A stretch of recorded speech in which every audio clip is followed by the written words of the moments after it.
नमस्कार विद्यार्थी मित्रों, देखते हैं आगे धंधा की जोखिम।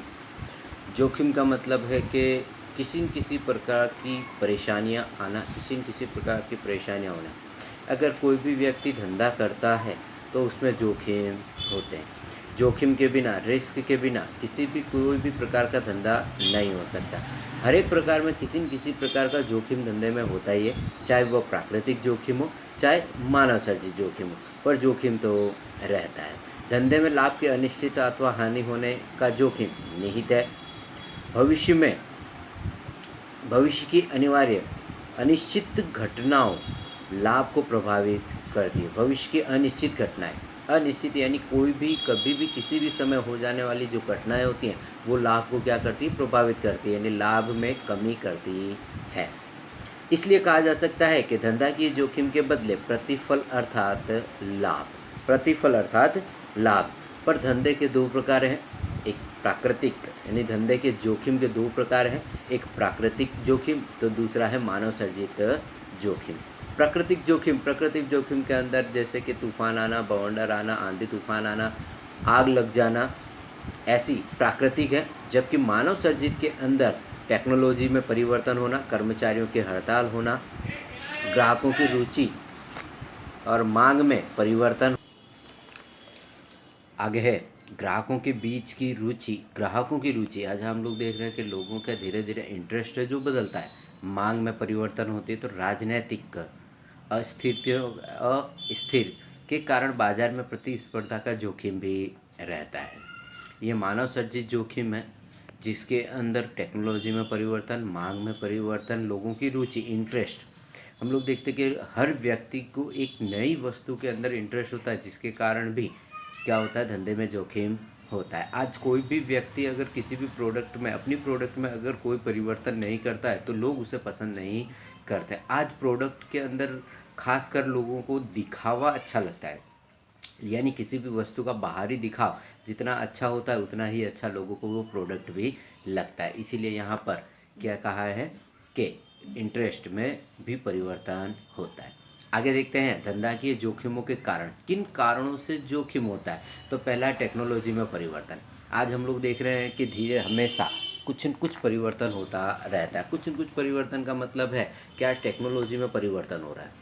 पहले जहाँ पर एक मशीन को चलाने के लिए 10 व्यक्तियों की आवश्यकता पड़ती थी, आज उसकी जगह पर एक ही व्यक्ति वो सारी मशीन का क्या करता है, मेंटेनेंस करता है, सारी मशीन को चलाने का कार्य करता है। जिसके कारण भी क्या हुआ है, धंधे में जोखिम खड़े हुए। जो काम करने में पहले कई महीनों लग जाते थे, आज वो काम कुछ दिनों में ही पूरा हो जाता है, जिसके कारण भी क्या होता है, धंधे में जोखिम होता है। आगे दिया वैकल्पिक उत्पादनों का भय। वैकल्पिक उत्पादन यानी कोई उत्पाद, अगर हमारी कंपनी किसी प्रकार का उत्पादन कर रही है, उसके सामने अगर कोई नया उत्पादन आता है और हमारे से सस्ती कीमत में वह देता है, तो यहाँ पर क्या होता है, जोखिम खड़ा होता है, जोखिम खड़ा होता है। इसके बाद यहाँ पर है कि वैकल्पिक साधन, जैसे कि एक तरह से कहा जाए कि व्यक्ति को अगर बाइक लेनी है पर बाइक लेने के पास उसके पास पैसे नहीं है, तो वो वैकल्पिक साधन के रूप में वो क्या करेगा, साइकिल से ही अपना काम चला लेगा।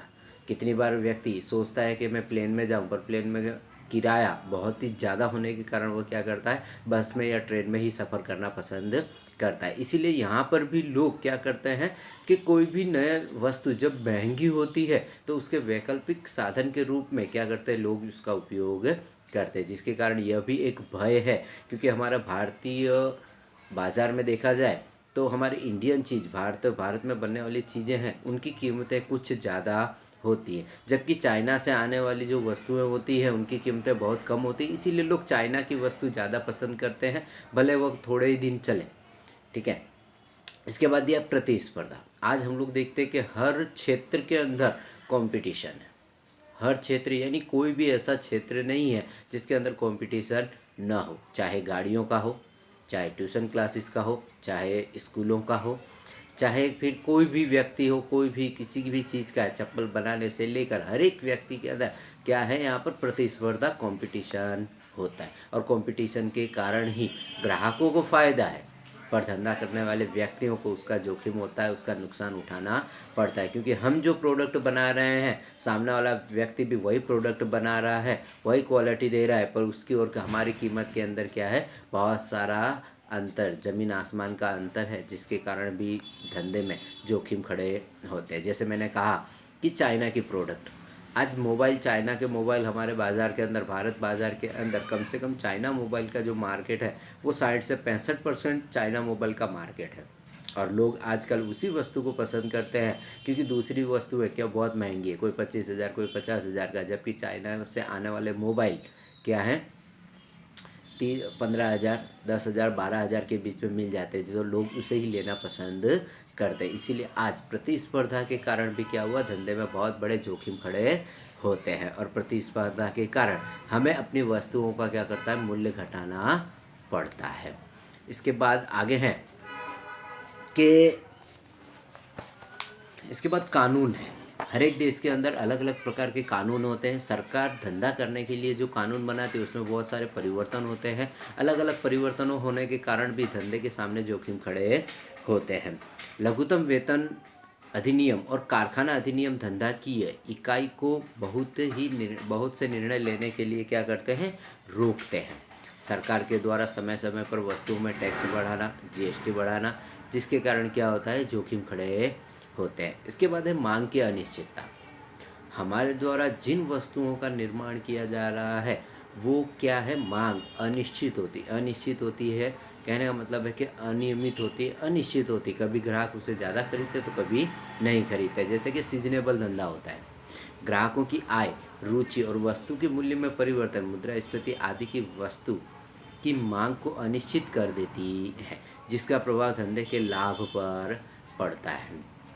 जैसे कि इंटरेस्ट, आज ग्राहकों को क्या होती है कि अलग अलग वस्तुओं में रुचि होती है, अलग अलग वस्तुओं में इंटरेस्ट होता है। वस्तु के मूल्य में परिवर्तन होता है। अगर किसी वस्तु को हम 5 रुपये में बेच रहे हैं और उसकी कीमत अगर हम 8 रुपये कर दें, तब भी क्या हो जाती है, लोग उसे खरीदना पसंद नहीं करते, क्योंकि कीमत ज़्यादा हो चुकी है। और मुद्रास्फीति का मतलब है कि परिवर्तन होते रहना, कभी मुद्रा को बढ़ जाना, कभी कमी हो जाना, कभी क्या हो जाना, जिसके कारण भी क्या होती है, मांग में अनिश्चितताएं होती हैं। इसके बाद ये भौतिक जोखिम यानी किसी वस्तु को एक जगह से दूसरे स्थान पर ले जाने पर चोरी चकारी होती है, उसे हम भौतिक जोखिम कह सकते हैं। जैसे लिखा है कि धंधे में उपयोग में ली जाने वाली संपत्तियों को होती हानि भौतिक जोखिम कहलाती। जैसे कि हमारी फैक्ट्री के अंदर या हमारे कारखाने के अंदर कोई यंत्र, कोई मशीन वो टूट जाए, बार बार उसको अंदर नुकसान हो, बार बार टूट जाए, तो वो हमारे धंधे को क्या करती है, प्रभावित करती है, उससे कुछ समय के लिए रोक देती है, जिसके कारण भी क्या होता है, हमें भौतिक जोखिम होता है। जैसे लिखा है कि यंत्र और साधन काम करना बंद कर देना। अब अगर हमने कोई मशीन विदेश से मंगाई है, समझो कि जर्मनी से अगर हमने कोई मशीन मंगाई है और वह अगर मशीन बिगड़ गई है, तो यहाँ पर हमारे यहाँ पर कोई भी ऐसा व्यक्ति नहीं या कोई भी कारीगर नहीं होगा जो उस मशीन को रिपेयरिंग कर सकता हो। इसके लिए हम क्या करेंगे, जर्मनी से जिस कंपनी की हम मशीन लाएँ उसी कंपनी के कर्मचारी को हमें बुलाना पड़ेगा। जब तक वो आएगा, जब तक हमारा धंधा क्या रहेगा, उसमें से उत्पादित होने वाली वस्तु क्या रहेगी, बंद रहेगी, जिसके कारण भी हमें क्या होता है, भौतिक जोखिम होता है। वहन के दौरान माल सामान को क्षति पहुँचे, वहन के सामान यानी एक स्थान से दूसरे स्थान पर ले जाने पर हमारे साधन को, यंत्र को किसी प्रकार का नुकसान होता है, तो वह भी एक भौतिक जोखिम पैदा करता है।